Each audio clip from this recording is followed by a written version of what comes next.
Welcome back to the Pittsburgh Sports Saviors, and it's a big welcome back after a 5-month hiatus. Hiatus, yeah, One day yeah. we'll tell that story. We're not going to get too much into it, but we'll just say we're not the one who ended up paying the court costs. You know who you are. You You try to know who take you down are. some good men, and it Yep, didn't happen. But the yep. Pittsburgh Sports Saviors are back. We're Lee back. Tamboro, how you been? I've been all right. How about yourself, bud? I've been doing what I can do. You know Yeah, this. You know the drama. You know what we've been through, but it's over now, right? it's over now. We're back. We're ready to fucking get this thing back on the road. Yep. I'm ready to be back. It's been a little bit, but I'm excited to get this thing back up and rolling. So before we can look forward, I think it is important to look back. I Yes, figure we can go and see what we missed yes, over the yeah, last yes, 5 months of life. yes, Gone through all the bullshit. We're here. A lot yeah, of things have happened. A lot of things happened in the Pittsburgh sports media. A lot of things have happened in the it's not the who cares about the sports media. A lot has yeah. happened in the Pittsburgh sports Sports, scene, yes, yes, and a lot has happened on the national scene as well. But I figured we can start with the Pittsburgh scene since this is the Pittsburgh Sports Saviors. yes, And the last we talked was about the Pittsburgh Steelers, and we had talked about their wild card loss and whether it was time to blow it up. Since then, the Steelers have had their draft. I think that's been the biggest story. yep, So I would consider this like a meat and potatoes draft. I don't know about you, if that makes sense to yeah. you. They got a lot of guys in the up front. They made picks that you can't call flashy, but I think they're what you need to make a team good. Yeah, And for sure. I think that's something that they've been missing lately. A lot of the moves they've made were more on this, like since Omar Khan's coming in, I think that they've lost their identity a little bit. I hmm think, but this hmm draft seems to be going back towards what you would expect from the Steelers. They got some guys that fill some needs. What are your thoughts on the draft overall? Yeah, I definitely agree with the meat and potato type of just draft. They got the Mhm. guy. I think they just filled some positions that they really needed. They definitely went defense heavy on this draft. They got a lot of guys on defense. A couple guys up front as well. Mhm. A kick returner, a quarterback, a running back, things like that. But they definitely went defensive heavy, mainly on this draft, which I'm a little excited to see because uh, the defense, something we talked about last season, just wasn't that good, Mhm. and there was really a lot of improvement needed for sure on the defensive side. So I think that it was interesting with the picks that they got. Some decent ball players for sure. So I'm excited to see what they do with the draft picks that they got. Hopefully, um, when the preseason starts up in August, I know we're a few months away, but we get to see some of that talent that they have coming out of college into the pro league, and to kind of see what type of spark they can bring to this team for next season. So with the first pick, they got Derek Harmon, who's an interior lineman out of Oregon. It was the 21st pick overall. Mm-hmm. He's been described as a disruptive interior lineman with quickness and power. And the expectation is that he'll contribute immediately and then eventually succeed veteran Cameron Hayward. So Mm-hmm. what are your thoughts Mm-hmm. on that? The first pick in the draft, I think it's a good move. It's something that they needed. It's something that can help right now, can help in the future. Um, Hopefully, he can come in and just be Cam Hayward. That's what I mean. That would be the Yeah. ultimate goal and success on this pick would be if he can come in and become Cam Hayward, right? Yeah, for sure. I mean, they struggled with that interior with the running game last season for sure, and hopefully he can, be a guy in that can plug up that middle to stop some of the running games because it was really bad with the running game for sure. But yeah, he's a guy that he is kind of compared to Cam Hayward, and I'm hoping that maybe he can be Cam Hayward 2.0, when the season starts. So I think it was definitely a needed pick for sure on the defensive line, that we needed to pick somebody up, and I think that was definitely at the time the best pick for sure to get at the time of the draft in the first round. Yeah, I agree. And next up was their next picks. They didn't have a second rounder. Was the pick 83 in the third round? Caleb Johnson, a running back out of Iowa. With Najee leaving, They needed to pick up a running back, and Mm-hmm. I think he has a lot of similarities to Najee. Physical running style, 3-down potential.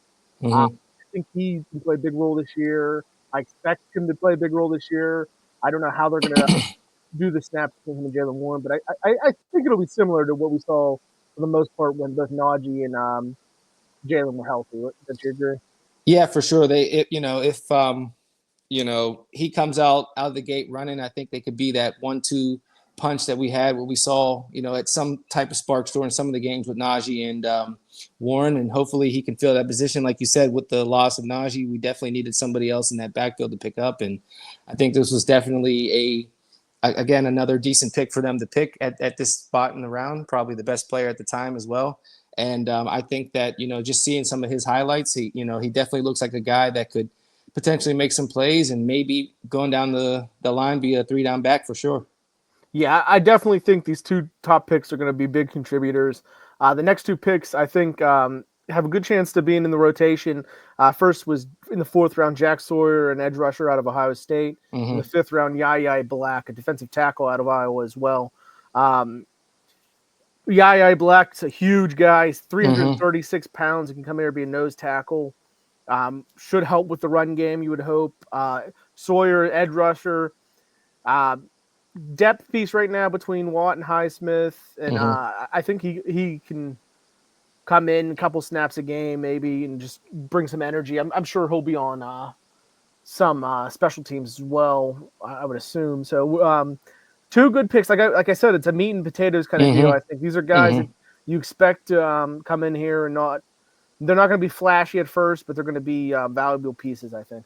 Yeah, for sure. I mean, again, two more defensive players that they picked up again in this draft, and Uh, one of the things that the Steelers does best is, they pick up, they're able to draft good linebackers / edge rushers for sure. That's something that we've seen in the past with some of our linebackers and edge rushers that we do have on the team and that were on the team in the past. And I think this was definitely a great pick with the edge rusher from Ohio State, and then definitely getting another defensive tackle to kind of help, in the rotation to help give some of the veterans there some breaks, to help again plug up the middle and hopefully stop, some of these kind of poor running game defenses that we had in the past. So hopefully, we can, like you said, meat and potato picks, guys in there that can do the job. Hopefully.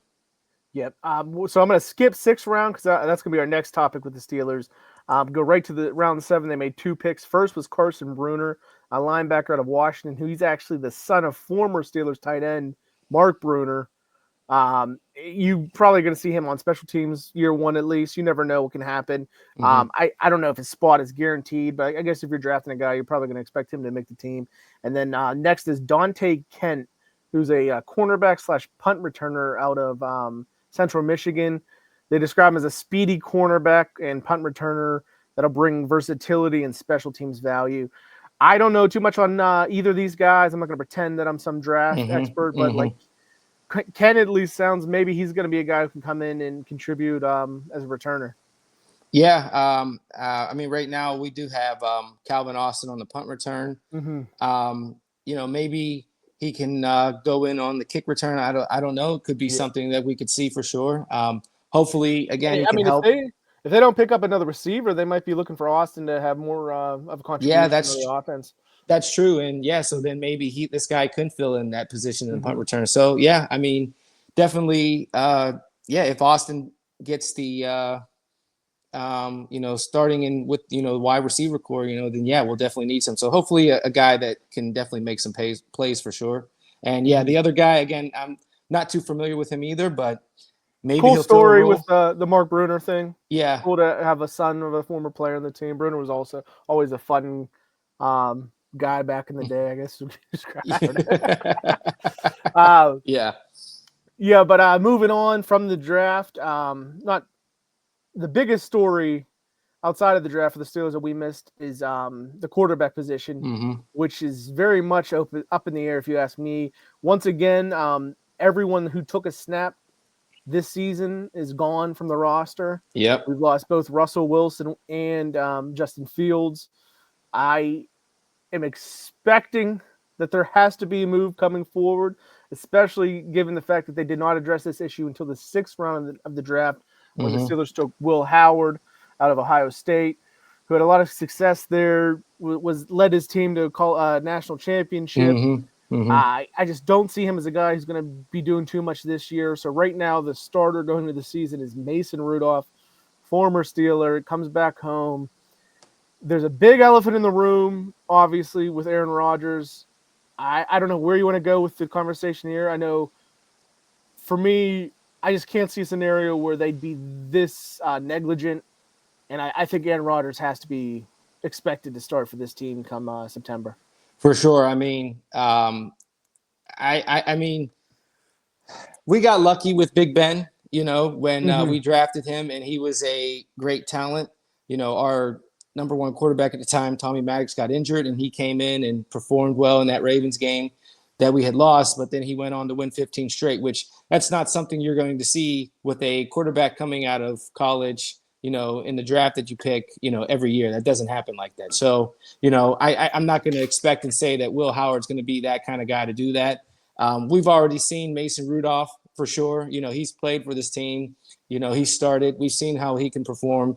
But again, he is not a QB1. He is a guy that comes in and can probably help pick up the pieces when there is an injury. Yeah, exactly, things like that. So, you got to expect, like you said, Aaron Rodgers to be the guy moving forward. Hopefully something comes of this. Like you said, there's just been everything's just a toss-up right now.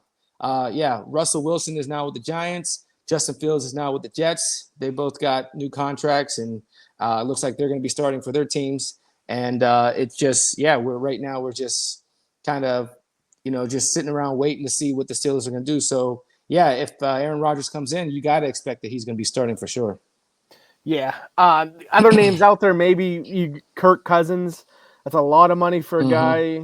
I mean, it's going to be a lot of money for Rodgers too, but it seems like it's Rodgers or bust in my eyes. And Mason really, you can like him as a guy. You can do whatever you want. It's just, he's not going to take you to the playoffs. If he does take you to the playoffs, it's going to be another early exit. Maybe that's what the peak is for Rodgers, but I think it's a little higher with Rodgers. I think you have a shot to make noise in the playoffs. Maybe you're not going to be a favorite, but at least you have a shot to do something when you get to the playoffs. Right? For sure. I agree. Before we move on to the other Pittsburgh teams, is there any other Steelers stories that you think we should jump on before we move on? We, over the offseason, after the playoffs, Super Bowl, all that stuff, the Steelers went out and signed DK Metcalf, wide receiver from Seattle, which I thought was, wow, fantastic pickup. I didn't see that one coming. It was definitely a wide receiver position thing we were talking about last season with them needing to get a guy. He's going to create a great 1-2 punch with George. No, what happened there? They traded him to the Cowboys, which I was kind of shocked to see that kind of move play out, and so now we're back to, again, sure, you have a great talent again, DK Metcalf for sure, but now you're looking at the rest of that wide receiver room, and who's your number two? Calvin Austin, Roman Wilson, you know what I mean? It's who's going to be the guy. So now we're looking at another issue. Do they go out and get another guy? Hopefully this offseason they pick somebody else up. I don't know, but they didn't draft a guy. Yeah, we're definitely in a better headspace at receiver. Yes. The 1v1 swap of DK Metcalf to Pickens. But the ceiling, is it a little smaller now? Because Pickens, I think, has the higher ceiling compared to Metcalf. But the floor on Pickens is a guy who might be out of the league in 2 years if things go the wrong way. I mean, I don't expect that to be the case. He has so much talent. I expect him to make some Pro Bowls. I expect him to have a good career. But I think DK Metcalf, you're guaranteeing yourself a solid number one receiver. You paid him like it too. It would have been nice to see him and Pickens coming together, especially if the quarterback position isn't in the greatest spot right now. But I think the writing was on the wall a few times during the season with the way that Pickens reacted to the media, reacted on the field, reacted to his teammates, just all those things combined. I don't think he was going to stay too much long with the Steelers. I don't think they were willing to pay him the way they paid DK Metcalf. And especially once you get that contract with Metcalf, I don't see the Steelers as a team that's going to spend that much money on the receivers. Mm-hmm. So there's a few names out there still. I can't say for sure if we're going to go after anyone. You'd expect there to be another move. There has to be another shoe to drop at the receiver position. Like you're saying, you can't go to the season. Maybe they can because they've done it before with Calvin Austin, Robert Woods, and Roman Wilson, names like that as your number two. I don't know. I just don't know. I mean, it was. I mean, sure they got a draft pick out of the trade, which something to just say real quick. From what I'm seeing, they have like 12 draft picks now for next season. The 2026 draft, which real quick want to say will be hosted here in Pittsburgh next year. They have a nice little countdown down by the in the North Shore, so that's going to be great. But they have 12 picks that they'll have for the next draft. So maybe this is a tanking season. Who knows? I'm not saying it is, but they definitely have a plethora of draft picks for next season.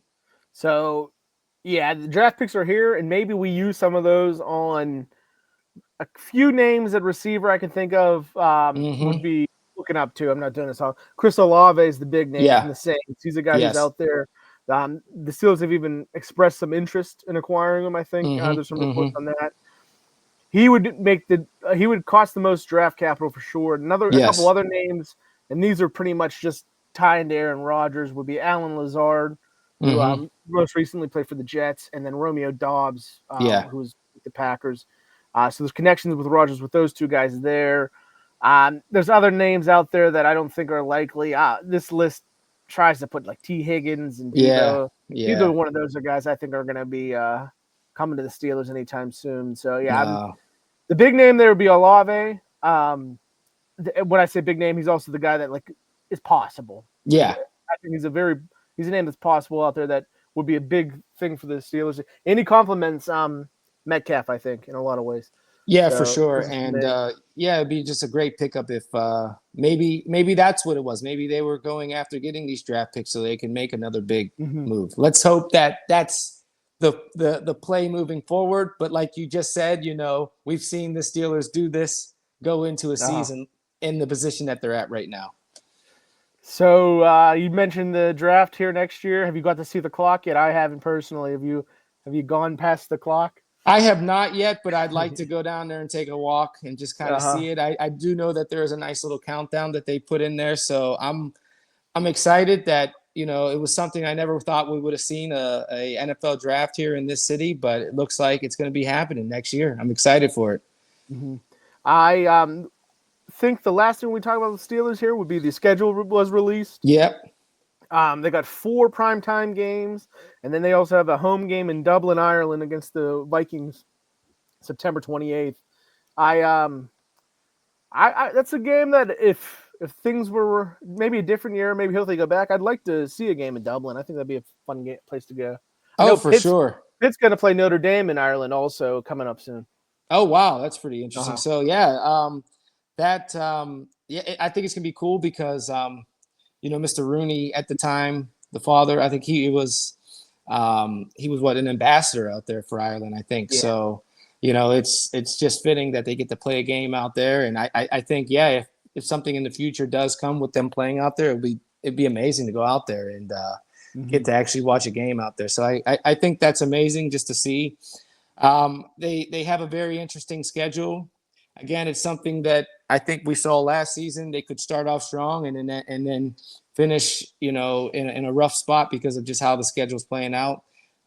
They do have their bye week early only because of that game overseas. So, we'll see how things play out. A lot of teams have improved over the season with some of their draft picks and some of their offseason moves and things like that. And so, maybe we'll see another season like we saw, 9-8, 10-7, who knows? But it'll be interesting to see for sure when the season starts. Yeah, I'm sure we'll have a schedule breakdown podcast at some point in the future. But I think it's time to move on to other teams in this city. I guess we'll go with the team whose season is over as well. The other team this season's over with the Penguins. Third consecutive playoff miss. This is the first season since 2005 to 2006 they finished under 500, which was 34, 36, and 12 is their final mark on the season. Guys are aging for sure. Yeah, for sure. They fired their coach. Mike Sullivan lost his job. He immediately was hired by New York. So I guess the main question I have for you is it over? Is the Crosby era over? The Malkin era over? Is the final nails in the coffin, or do you think there's some way, somehow, that Kyle Dubas can make some moves this offseason that allows them to be a contender next year? I mean, with the talent that they have, I want to say that there could be moves, but I think it's over. I think that we got a nice run with Crosby and Malkin, and like you said, these guys are aging. They're getting older.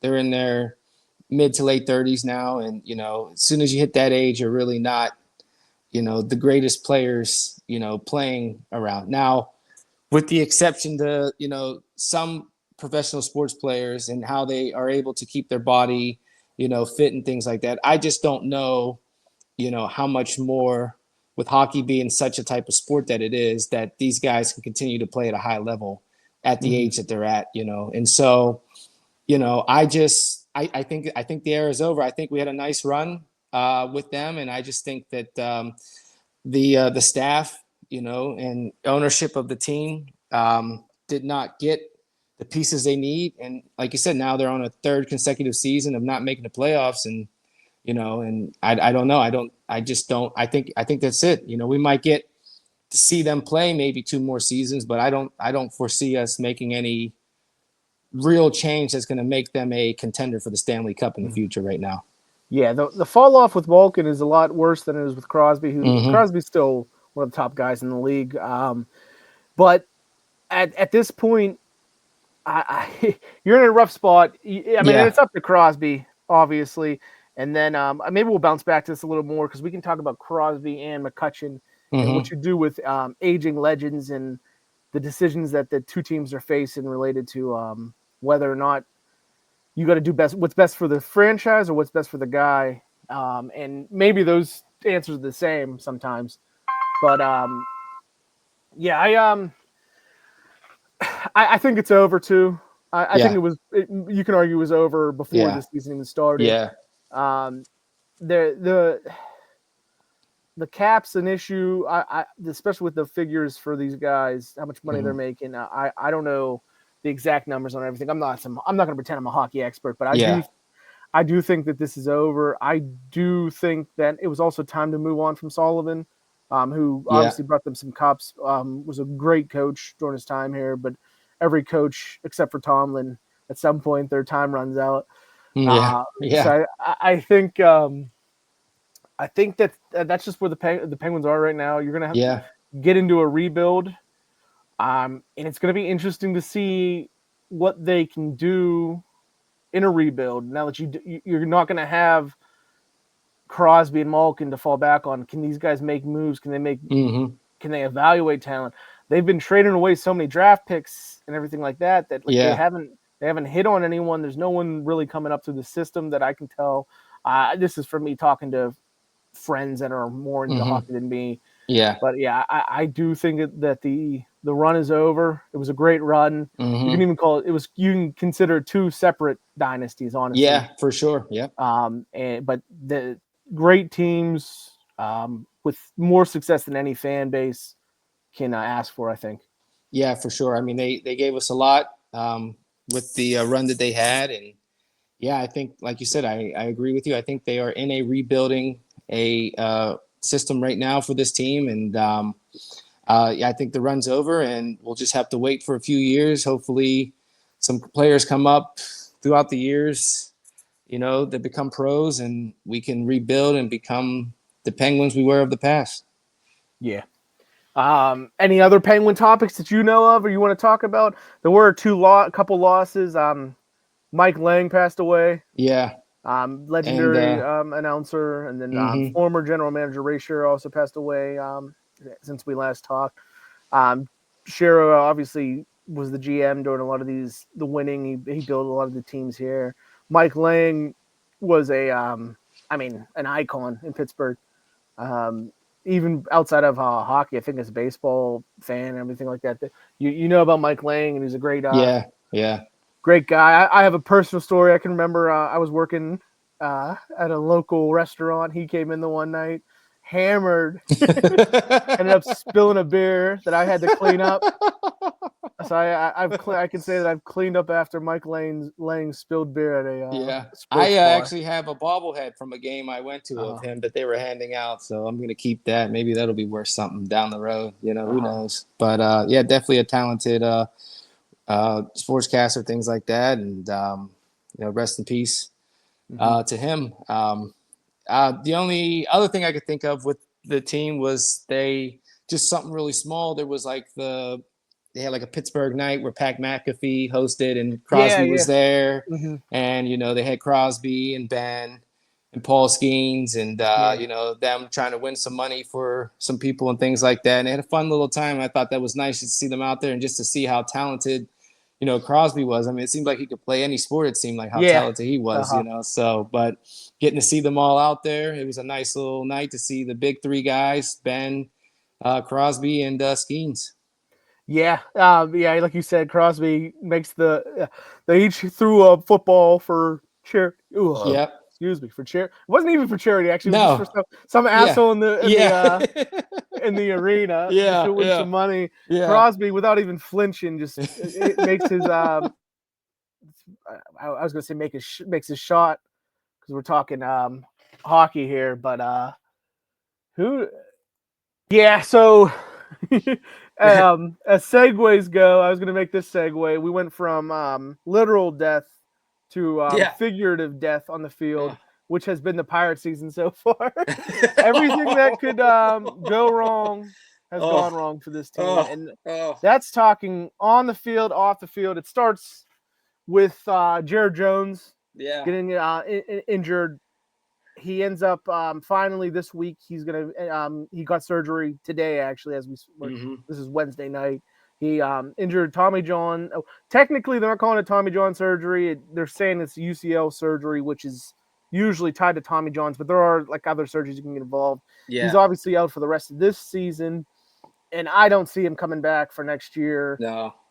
which is just very disappointing because he's a very good pitcher, very promising, and he's kind of overshadowed by the fact that you have Paul Skeens, the best pitcher in the league. But Mm-hmm. this guy coming up last year as a rookie, if you don't have Skeens involved, the Yeah. hype behind Jared Jones would have been huge this year. And unfortunately, you lose him. He's a guy where he throws so hard, and he's not got a big frame. So I mean, injuries were always going to be an issue here, and Mm-hmm. it Mm-hmm. comes back to hit them. So that was the first hit for the Pirates team, and then it's funny that you say I say hits because that's what they can't do. They cannot Yeah. hit. This is one of the worst hitting teams in baseball, maybe one of the worst in the franchise's history, which is saying Yeah. something. They're Yeah. currently in a streak of 26 games without scoring more than 4 runs. Oh. This is, I think, I haven't verified it. I don't know, but I don't think it's been. I don't know if it's been verified, but from my understanding, that is the longest streak in the history of baseball. 26 games without scoring more than 4 runs. Um, and it's depressing because the pitching staff has played well. They currently have 4 pitchers with four starting pitchers with ERAs under 4. Mm-hmm. There's only 2 teams in the league that are doing that. The other team is the Royals. They're 27 and 23. The Pirates, I think, right now are 17 and 30. Don't quote me on that. It might be 17-31, somewhere around that range. But either way, very much under 500. Already 10 games out of the division race. It's been a miserable season. And finally, May 8th, Derek Shelton was fired. No. So he's the second Pittsburgh coach to be fired this year. He was 12 and 26 at the time of firing. I don't see any way to defend the guy unless you just want to shoot the fact that the team roster isn't great. You have to expect that by the season's end, Ben Charrington's going to follow him. The GMs, he's going to follow him out of the way. So on field wise, I don't think we can describe this season as anything other than an utter failure. Off the field, it's been even worse in my eyes, which is insane to say. First of all, you got the crowds who have constantly talked about how it's time for Bob Nutting to sell this team. And we talked about Charrington possibly getting fired. I don't see how Travis Williams, the team's president, who is supposed to control this off-the-field stuff, also survives. First, something that they couldn't control, but it's just a bad thing that everything's been going bad, is the fan who fell off of the Rukmeni wall April 30th. An underage fan sustained serious injuries after falling 21 feet from the outfield wall. Recently, his friend was charged with furnishing him with alcohol.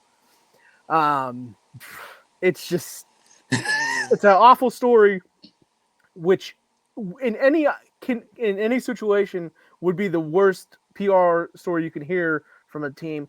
But on top of that, they had an issue where these people spent money on these bricks that they were placed outside of PNC Park during the construction of the ballpark. There was renovations done to the sidewalks. The bricks were removed.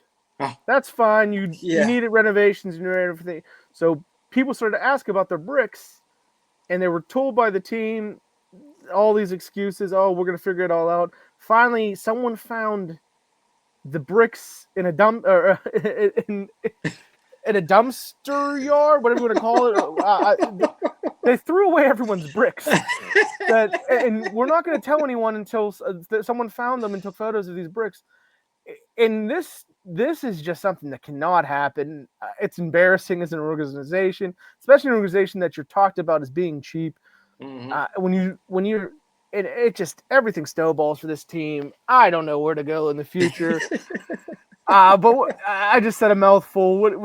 Go wherever you want to go with the Pirates right now. Yeah, I can see the passion in the way you're speaking about all this. I mean, it's so disappointing because you want to see improvement with this team, and you hear Bob Nutting talking about this, wanting improvement and how things are going to change and that, and nothing changes. He is. And how embarrassing! Sorry to cut you off. How embarrassing of a person you have to be talk about how we need to be better, we need to do more, and you're the one who's most holding this team back by far. Exactly. It's ridiculous, And like you said, you saw there were little planes flying around with signs that say Bob Nutting sell the team, and you talk about the off-field antics with the kid falling out of the stands and the fight with one of the fans and the one of the staff that works in there. You got that fight going on, and then the bricks, and it's one thing after another, and then you see the on-field play, and you're watching this team play, and it's like it almost looks like they don't even know how to play baseball. The pitchers, like you said, are doing decent. They're going into these late innings and not really giving up too many runs, and then the team comes in, they can't hit the ball. They can't score. You can't make any plays. You can't do nothing. It's just an overall disaster going on with this team on and off the field. You hit everything on the head with all that. I mean, it's crazy, to see that this team is failing the way it is. And, you want improvement, and it's like, well, when is it going to happen? When are we going to see it? Is it ever going to happen? Mm-hmm. This season should have been a step forward. All it would have took is a couple hitters. And they just didn't do anything. Two biggest acquisitions. Well, technically the third, which was Spencer Horwitz, who's just come back. He was injured for most of the season, so you can't put that one on Charrington. But the two other moves he made, Tommy Pham and Adam Frazier, have been disasters. They're just two guys that no one thought of as guys who should be contributing 5 nights a week to a competitive team. And that's come to fruition. Neither one has played well. Both, I'm pretty sure, have averages under 200. Tommy Pham had 2 hits today. Congrats to him. But it's just been miserable to watch. And it's not even just those guys. It's everyone has been struggling. Cruz was off to a good start, but then he got injured. He comes back, and he just is striking out all weekend. Brian Reynolds has been miserable so far. You got no power from Brian Hayes. Catching position, Bard hasn't been bad for a catcher. He's one guy you can say that's been doing his role. But at the catcher position, you thought you were going to get something from Henry Davis. You thought you were going to get something from Endy Rodriguez. And neither guy has shown anything. Endy Rodriguez is now hurt. Davis did have a couple hits today again. Congrats to him. But yeah, it's been miserable. Yeah. McCutchen has been McCutchen for the most part. But he's also on the backside of his career, as we know. And this offense is just it's an all-time bad offense right now. Maybe a flip can be switched because just you can't be this bad for this long. It just doesn't happen in baseball. Yeah. So maybe they'll get lucky and have a week or two where they start crushing the ball and then come back down to earth and find like some kind of easy medium, like some kind of there's a medium between what they've been playing and what they're going to be for the rest of the season. Hopefully they get back to the mean, as they say. Yeah. I don't know. It's disappointing. It's pretty disappointing. So, yes. Do you have any other Pirate topics? I got a couple questions for you, Pittsburgh wide. If you want to, if you don't have anything. I have nothing to say. I think you hit it all. I think enough has been said about this team. So I got two fun little questions. The first one's less on the fun side, more on the just asking your opinion on something. You got Crosby, who's still a top tier player. So it is a little different spot. Malkin, you have McCutchen. They're all guys, all aging guys who have had legendary careers for their teams. Like maybe McCutchen hasn't won a title here, obviously, but he got them out of the 20 years of losing. He got an MVP here that same season. He's going to end up being a Pittsburgh icon. I think that's fair to say, even without a title. Yeah. But how do you deal with guys aging? What is your move for giving guys under? Do you allow them to finish their careers even if they might be taking time away from younger guys? Do you trade them if it's best for the team, or do you let them choose how they go out when you're talking about a legend? I think when you're talking about a legend, I think you have to let them choose when it's time for them to go out. I think for sure. Of course, you want to do what's best for the team for sure, and you'd like to see them retire here. But if they want to do maybe a couple more years, let them do a couple more years to finish it out. I mean, at the rate that, of course, the Penguins and the Pirates are going, I would say if they had winning seasons and were, flying through the playoffs and doing things, I think, hey, maybe you got to do what's best for the team if they're holding them back. But with, of course, the Penguins looking like they need to rebuild and the Pirates just stinking it up every night they're out there playing, I think at this point right now, you've got to let these legends just let them finish it out how they want to finish it out. And then here's another one that I was thinking with the Penguins. If Crosby comes to the Penguins and says, hey, I'd love to go play for a Canadian team to end my career. That's where I'm from. Do you go and immediately make the move for him, or how would you play that? How do you just automatically go, okay, if that's what you want, Sid, you get what you want, or do you have to look for what's best for that team also, for the team also? I mean, that's a tough one, only because it's like you don't want to give up the best player on your team because, once you do that, then you're already making things worse for the team.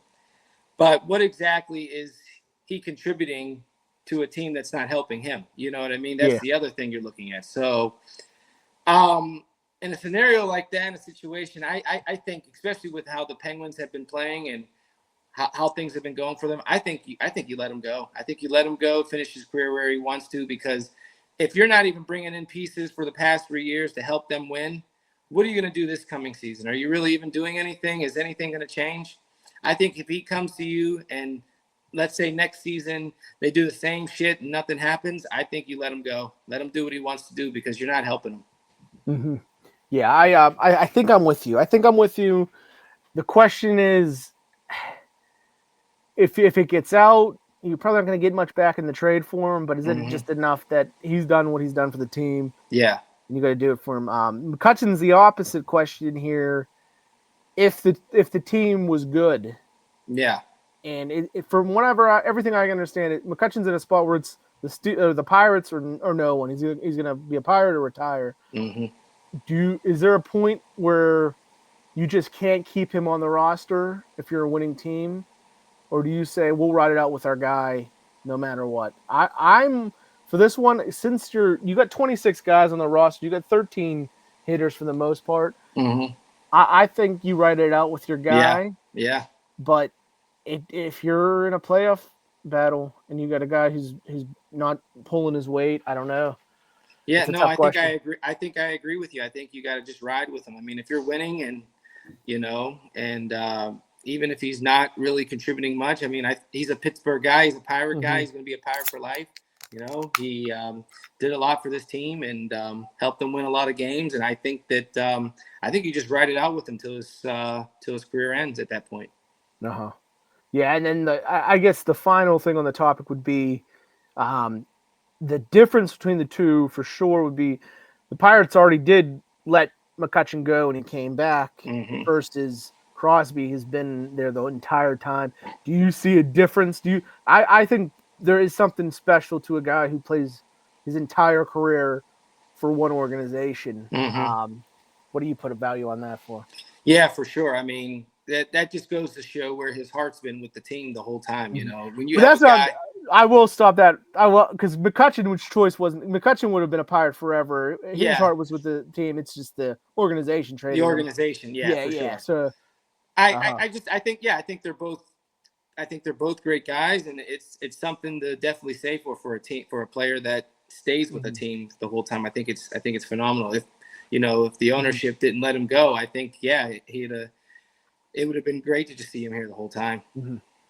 And then the more fun question, going back to the coaches, Mike Sullivan was fired in April. He was there for about I think it was 10 years, got them to back-to-back Stanley Cup champions. I didn't know this. He was the all-time leader in coaching wins with 409 victories. Wow. And then we have Shelton on the other side, who has one of the worst records for a guy who made it through 5 seasons. From the start, he got down a little bit of a bad hand at the beginning. It was the COVID year, so your new manager come in. Obviously, he hasn't had good rosters, but I think that there's just signs that he just was not a good coach. Yeah.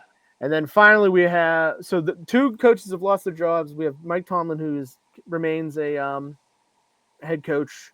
So my question here: who is the next team to fire a coach, let a coach go? We're going to take Donnie Kelly out of the equation. He's the current interim. He's technically not even interim. They're making him the manager of the Pirates, but he came in mid-season, so he could be gone at the end of the year, especially because Cherington is going to be gone too. So who lasts longer, Mike Tomlin, or who gets fired first or let go first, Tomlin or one of the next hires for both these teams? I think this is crazy, but I think it's going to be one of the next hires. I agree. I really do. Agree. I just don't see them getting rid of Mike. As much as we have talked about the Steelers and what has been going on with this team and not being able to get out of the first round of the playoffs, I do not see them firing him anytime soon. I don't. I honestly have been thinking about it. I think if there is a me or him between Omar Khan and Mike Tomlin, Tomlin's going to win that too. Yeah, even though I think so. Yeah, Khan has been hired more recently. You'd think that the Rooneys would give him some more time to do what he can do. I think that Tomlin wins out on that me or him, even with the mediocrity of the last few seasons. I completely agree with you on that. I do. Yeah. Okay, I think we've hit a lot of Pittsburgh topics. Is there any topics from the Pittsburgh that we missed that you want to get into?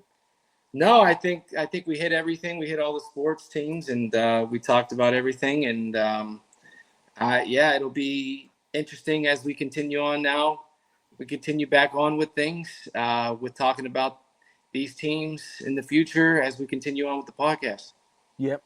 So we talked now Pittsburgh. Now let's go and look at what we have. Yeah, quick run through. Yeah. We'll go a little quick hitters on these. What is the main national story that you want to talk about? What's on your mind nationally that we missed out on? I think firstly the Super Bowl, how that played out, because I mean, I didn't see a blowout by the Eagles blowing the Chiefs out the way they did. I mean, the Chiefs were going for a three-peat, and they did play the Eagles, a couple years prior, and it was a different game there. It was like kind of back-to-back kind of.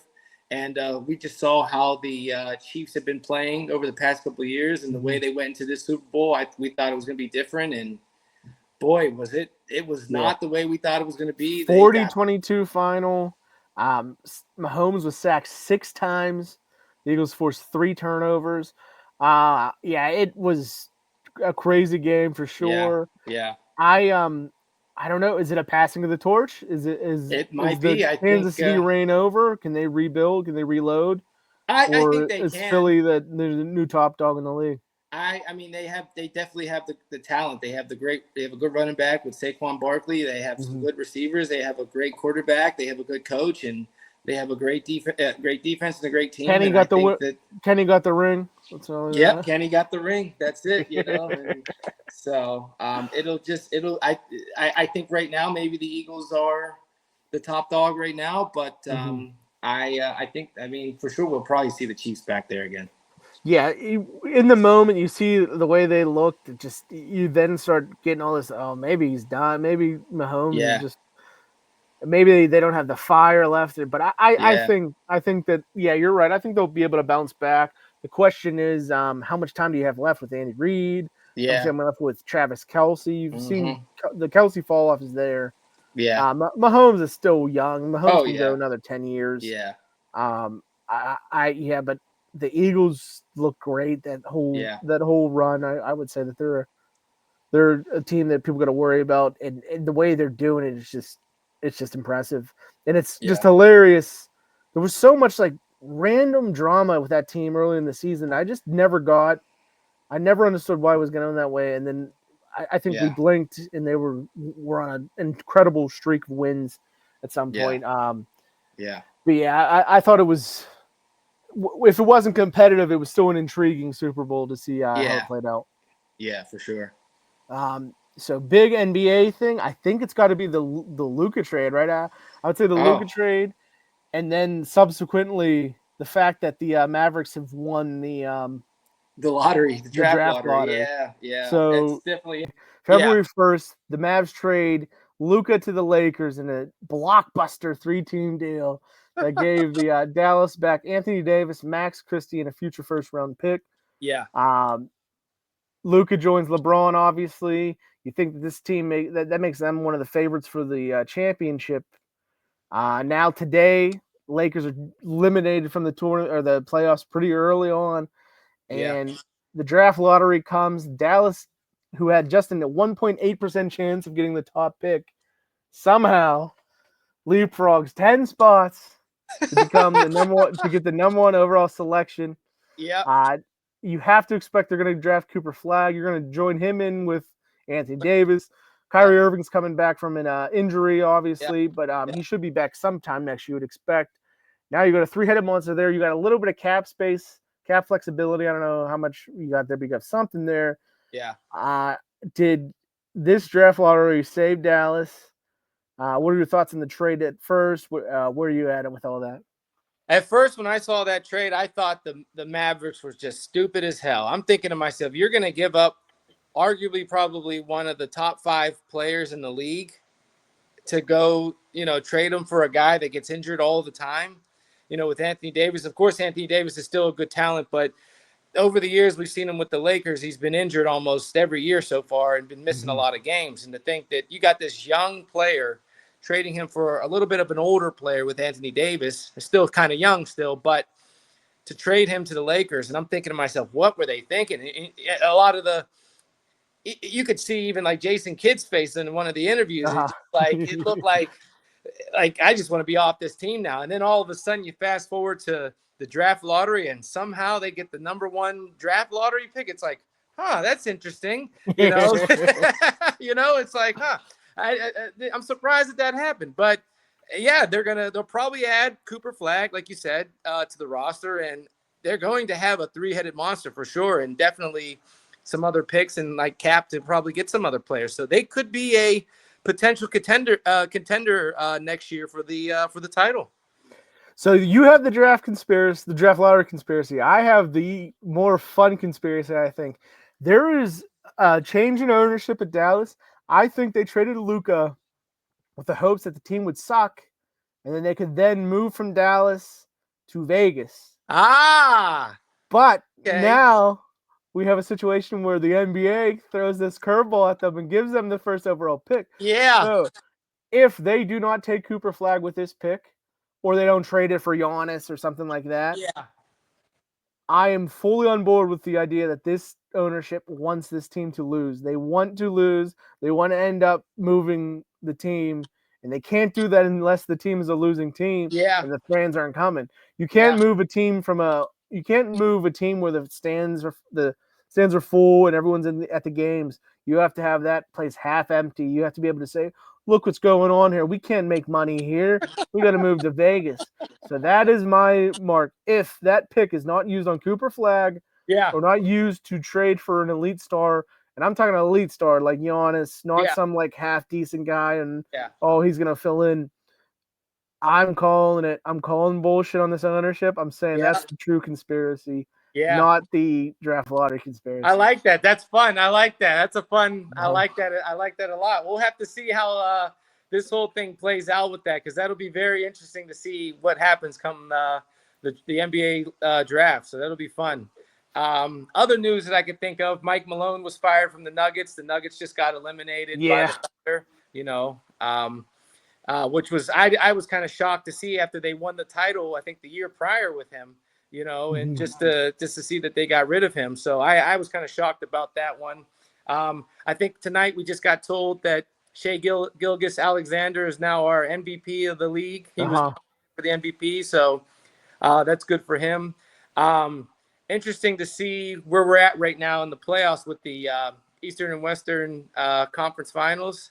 Yeah, that's what I would ask you real quick. With the teams that have been eliminated already, the big names have been eliminated. Is this season marking like a passing of the torch? I think so, because I mean, LeBron was out first round. KD didn't even make it. Giannis was out. Eliminated. Steph got injured, Steph was injured and they were eliminated. I mean, Draymond Green's already older. I mean, I can see it. You know, it may be a passing of the torch to the younger guys. You know, Anthony Edwards, Halliburton, Jalen Brunson. You know, I think that I think this is now starting. We're getting to the next. Is it their league now? Next new league for sure. I mean, we're only going to see KD, Steph, LeBron, maybe Harden, Westbrook. Some of these guys for a few more years, and that'll be it. When's the Olympics? Is the Olympics this summer or next summer? I think it's next summer. Yeah, so I think the winter and summer swap every 2 years. Will be a fun little storyline. It would be if the old guys and the young guys have some 5-on-5s in practice that you could see. I think that'd be cool to maybe we won't hear about it during the actual practices, but maybe 10 years from now we'll hear about how these two teams, the LeBrons and everything versus the Brunsons, and how the two team. I don't know what's Brunson. It'd be more like Anthony Edwards or Gilgeous. But that'll be interesting to see. Alexander, I guess, he's technically Canadian, huh? Yeah, he's Canadian. Yeah. So maybe he won't be on that team, but it'll be a nice. That'd be cool if we get a documentary maybe about this time frame and how it all ends up.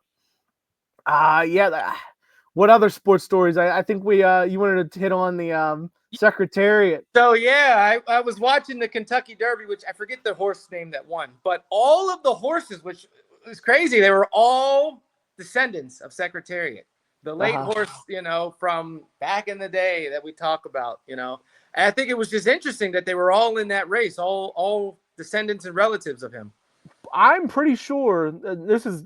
You gotta fact check me if you can, but I don't think it's the first time there's been an event where everyone was a descendant of the same thing. Because Wilt Chamberlain once slept with 10,000 women, and I'm pretty sure there was a playoff series where every single member of the on the court was a descendant of Wilt Chamberlain, also. You know what? I'll definitely have to look into that. You might be right. Yeah, I think so. You might be right. Yeah. At first, I thought, oh, this has to be history. But I looked it up, and I'm pretty sure it was either the playoff series or was maybe it was an NCAA tournament game. One of the two, but I'm pretty sure this is the second time in history that each of the people on the field, the event, the court were all descendants of the same individual. Yeah, that's interesting. It's so it was just interesting to see a horse race like that with all that going on. Some other news: your boy Rory McIlroy won the Masters. So he got that going. We got who else? We got going on? The WNBA starting back up. Okay. Yeah, go ahead. Clark and Angel Reese going on, starting back from college, and that rivalry's continuing. So that'll be. What are your thoughts on that? I think it's fun. I think it's a good one. It's it started with the I think it was the Angel Reese did the "You Can't See Me" to Caitlin Clark in college, and then fast forward now to WNBA. Caitlin Clark drafted #1, and she's been the most talented WNBA player we've seen in a very long time, and maybe who knows, she may go down as the best WNBA player. They kicked off that game that they played against each other. She had a triple-double. Angel Reese with a double-double. There was a little scuffle that happened in this past game, but I think it's going to be a fun little rivalry between these two as it goes on. Yeah, the simple fact that they got everyone talking about the WNBA, just that's a cap tip to them. I don't know how long it's going to last. I think Caitlin Clark's going to just rise above just talent-wise and skill-wise. I think she's just on another level compared to Angel Reese. It's I'm curious how long it lasts. Reese is got to end up having a great career, I'm sure. On top of that, she's like you said, a double machine. Yeah. But I think, like you're saying, Caitlin Clark, maybe not right now. There's Aja Wilson, I think, is considered the best player in the WNBA right now. Yeah. But Caitlin Clark's probably going to be there at some point. Triple doubles. Yeah. I don't know. I don't know my WNBA, but I don't think that happens very often in that league. So it's just two good players. Yeah. One of them being great, I think. Yeah, for sure. Yeah, for sure. So it's been an interesting past few months that we haven't talked about with a lot of stuff going on in sports. And one other thing I want to bring up, something that I think is just crazy going on, and I hope this doesn't happen to us, but our boy Shannon Sharpe is in some trouble. Yeah. You know what I mean? And let's just hope that nothing like that happens to us. Our podcast will continue on. Yeah. They came for us. They came for us, but they didn't win. They didn't win. They didn't want us to continue. We look back. After today, we can start looking forward. So, Lee, I'll leave you on that. Have a good night. Have a good night. I'll see you. I'll see you.